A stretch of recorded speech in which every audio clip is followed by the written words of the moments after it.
Alright, today I'm going to discuss something called redundancies in writing, and I think this is actually one of the error types. It's one of the more advanced ones. It's definitely more difficult to catch than subject and verb, which is probably the most common. So what does redundancy mean, first of all? Redundancy or redundant, you probably heard that more often, means what?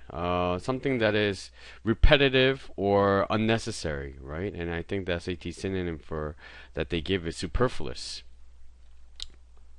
And what does super mean? Super mean above, and FLU means flow, so it's overflowing. It's something that's unnecessary, right? That's what redundancies are. So what do you think they are in grammar? Let's look at it. And I think it's best to learn through examples. So let's look at this. A volunteer organization, the Judy Han Homeless Shelter and Soup Kitchen, has been housing and feeding needy families since 1999, annually servicing nearly 10,000 people each year. So take a look at the question, pause for a second and do it. But I'll break down the sentence one by one. So a volunteer organization, this is what's known as a positive. And if you don't know what that is, look at my other videos. So this is a positive. It's simply just redescribing what? This Judy Han Homeless Soup Kitchen, right? This organization. It's just simply describing that, right? So the subject in this case is what? The homeless shelter and soup kitchen has been. Okay? This is actually one thing. Homeless shelter and soup kitchen is one name, and you could tell because it has capital S's over here, right? And capital H. It is one thing. It is one entity, one organization, and they give you a hint over here. Right? So a lot of kids, they want to put have over here, but it's not. It says one organization. So has been, okay, subject and verb matches, right? Has been housing and feeding. So they've been doing this. Needy families means families that are poor since 1999. Annually servicing nearly 10,000 people each year. And this is the problem right here. The answer is D, and why is this unnecessary? Because they have this word annually right next to it, right? And annually means each year. Right? It's redundant. So one of them needs to go, except annually is not underlined, so it must be what? What must be the error? Answer must be D. So this is just this is just one example of a redundancy. They could have redundancy with having, two subjects. So I'll give you I wish I could give you an example. So let's say they had like Sean, right? Sean, did this and so on, right? Let's say sentence went on, they put some modifiers in there and other stuff, and then all of a sudden afterwards they put in he, right? Again, referring to Sean, except the verb is over here. So what's happening is they put double subjects. We don't know if it's Sean or we don't know if it's he. And I covered this question before somewhere else, but let's look at another example. In 1912, Yukio Azaki, the mayor of Tokyo, donated thousands of Japanese cherry trees to the city of Washington, D.C., which holds the annual National Cherry Blossom Festival yearly to commemorate this gift. So let's get rid of the stuff that really, are not pertinent. Well, I don't want to say pertinent, are not essential to the sentence, right? So it says in this year, right? We could get rid of that. This person, the mayor of Tokyo. So this is just simply in a positive, right? It's describing what?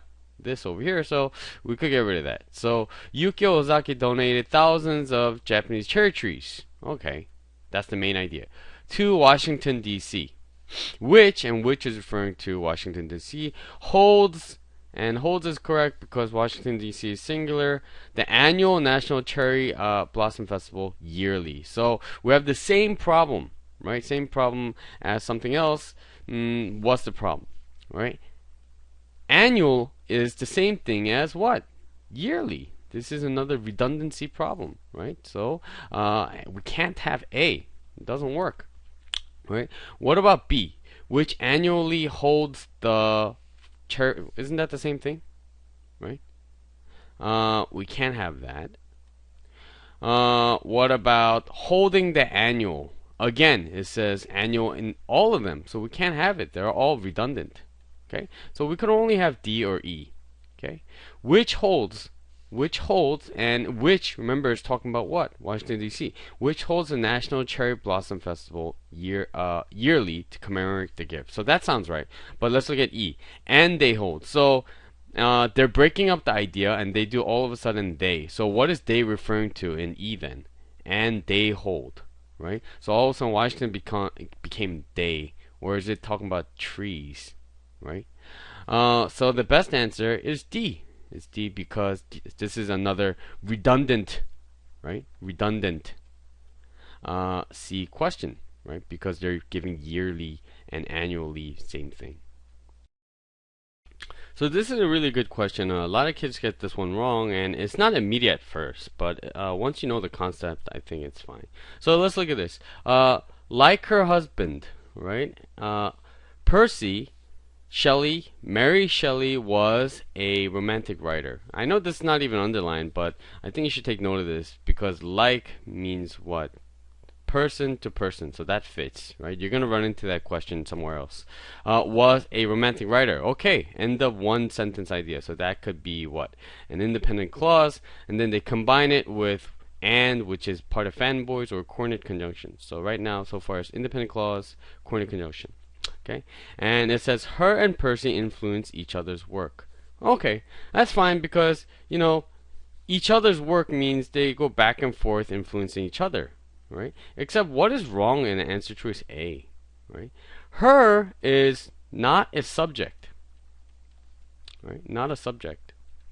And how can you check? You could get rid of and Percy, right? Her influence each other's work. Now, is that a correct sentence? No, because the subject should be what? She influenced his work, right? And vice versa. Her is an object, right? And if you don't know what an object is, go on the internet and learn it. But basically, they're things that receive the action. So, you have like him, her, right? As opposed to what? He and she, which are the subjects, right? That's the difference. And I know this maybe is a foreign concept, but you should really learn it because SAT doesn't test you on this, who versus whom, but it's directly related to this, right? ACT actually tests you on this, but it's directly related to this, and you have to know what the object is in order to answer the question. But think about this. Many people say, who did you speak to? But the answer to that question is, a lot of people say, a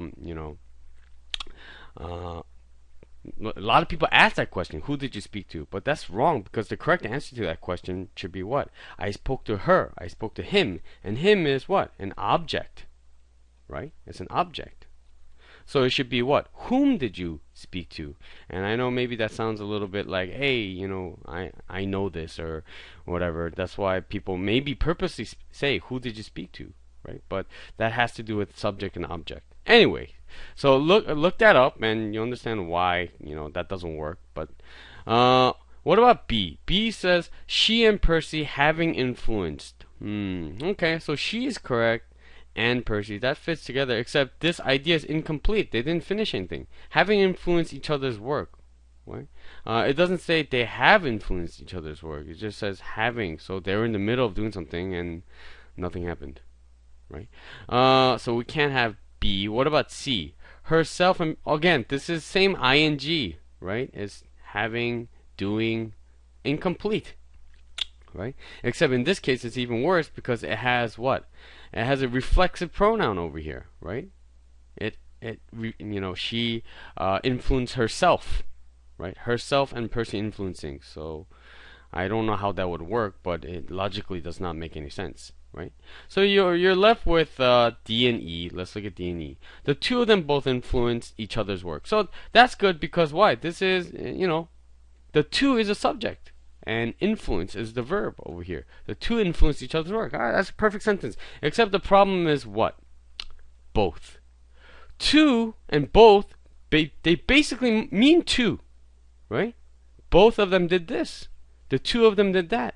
Right? So this would be redundant. It's another redundant, this phrase you could get rid of. It's a redundancy problem, right?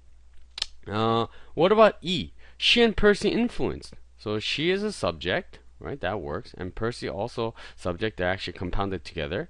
Influence each other's work. The two of them went back and forth and influenced each other. right? So the a lot of kids pick D, a lot of kids, and they're wondering why D is incorrect, but it's a redundancy error.